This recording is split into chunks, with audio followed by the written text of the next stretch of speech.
Dear friends, I'm grateful for this opportunity to address this panel through the video message as due to the travel ban, I'm not allowed to attend meetings in person. I'm not the only journalist who is facing bans.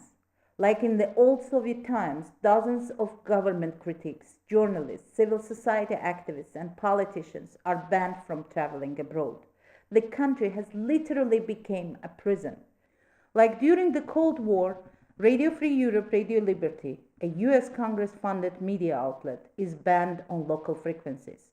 The official reason is that foreign broadcasters are not allowed to use national frequencies. Well, that has not been applied to Russia's Sputnik radio. Russian media has its bureaus in Baku, while RFRL's Baku bureau is closed and their equipment has been confiscated illegally. All of the journalists who do work with foreign media, as there are no independent national broadcasters in Azerbaijan, are now working underground and they don't put their names on their stories to avoid prosecution, like in Soviet times. These prosecutions are not legal. None of the laws says that journalism is a crime or that working for foreign media is a crime. But where critical journalism is concerned, it's really difficult to enforce the rule of law in Azerbaijan.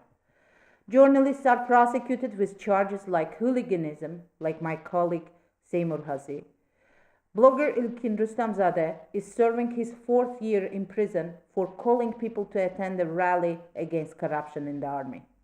Latest opposition rally caused number of arrests. More than 170 people were summoned to police, questioned.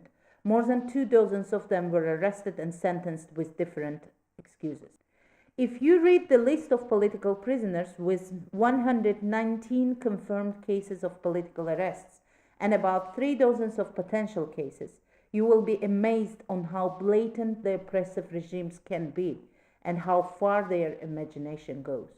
The range of criminal offenses incriminated to peaceful protesters, journalists, civil society activists is very wide, all the way from the financial crimes to drug dealing and terror. None of them broke the laws written in their indictments. They are paying the price for telling the inconvenient truth. Those civil society activists who were released under pressure from international community cannot continue their activity as the legal space for their activity is very limited. Bank accounts of NGOs remain frozen. Their leaders are banned from traveling. Receiving grants is impossible. In Azerbaijan, government is very clear with its message. They don't need independent media and civil society. One can think that it's only for political reasons, but implications go further than politics. Activists who protest destruction of the architecture sites bump into the businesses owned by president's family, whose hotels are built on the place of the destruction. Environmental activists have to keep calm as the same family is behind mining businesses destroying the environment of the country. Corruption paralyzed education and healthcare. Meanwhile, those who put activists in jail, oppress the people, paralyze civil society, enjoy impunity for stealing people's opportunity and freedoms. And they remain free and powerful enough to continue repression. They invest their money in democracies where property rights are respected, unlike in Azerbaijan. They go to Western countries and receive quality medical care, the quality that is denied to people in Azerbaijan. Their children receive education abroad and enjoy other products of democracy, the same rights they deny to ordinary Azerbaijanis. Calls for targeted sanctions against corrupt officials, prosecutors, judges could be effective leverage to convince the Azerbaijani government and others to drop these oppressive policies. I'm not calling for revenge. It's an effort to make the world better, because corruption and human rights are not internal affairs. They are contagious. Now we hear of harassment of journalists and media in EU countries like Hungary and even in the United States. When you close your eyes to problems somewhere in the world, you harm your own immune system. When you shake hands of dictators, you avoid being critical of their crimes, you lose your own immune system. You embrace the problem and tomorrow it will be your problem as well. The world lives through devaluation of values when elected politicians share the same platforms with those who have stolen their seats in governments and parliaments. OSCE and Council of Europe are just the examples. Siblings of Azerbaijani oligarchs are free to open lobbying organizations and NGOs in the United States and Europe, while American, British, and European NGOs like National Democratic Institute, Oxfam, or Human Rights House were forced to close its offices in Azerbaijan. This was the beginning of the major crackdown against civil society when Azerbaijan copied Russian legislation and basically outlawed foreign funding for independent civil society representatives.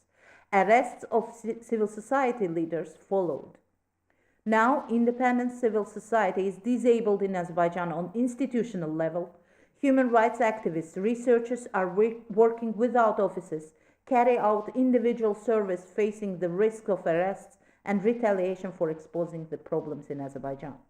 The government has created a huge group of controlled organizations, we call them GONGOs, government organized NGOs, in order to imitate existence of the civil society.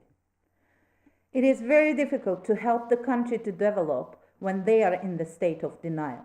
Azerbaijani government is denying that there are political prisoners in Azerbaijan, although existence of them had been confirmed by the decisions of the European Court of Human Rights. International partners of Azerbaijani government should help them to understand that the country without rule of law, the country that doesn't observe its own commitments to international treaties and organizations, cannot be considered a reliable partner. There is still an opportunity to turn the world into a better place. Politicians should recognize their responsibility and pursue the values. And civil society worldwide should stand together to overcome problems. My case is one of the examples when solidarity has helped to achieve results. And I believe we can achieve more. We just need to stand together. For our own sake, for the sake of future generations, we need to work together against devaluation of values. Thank you.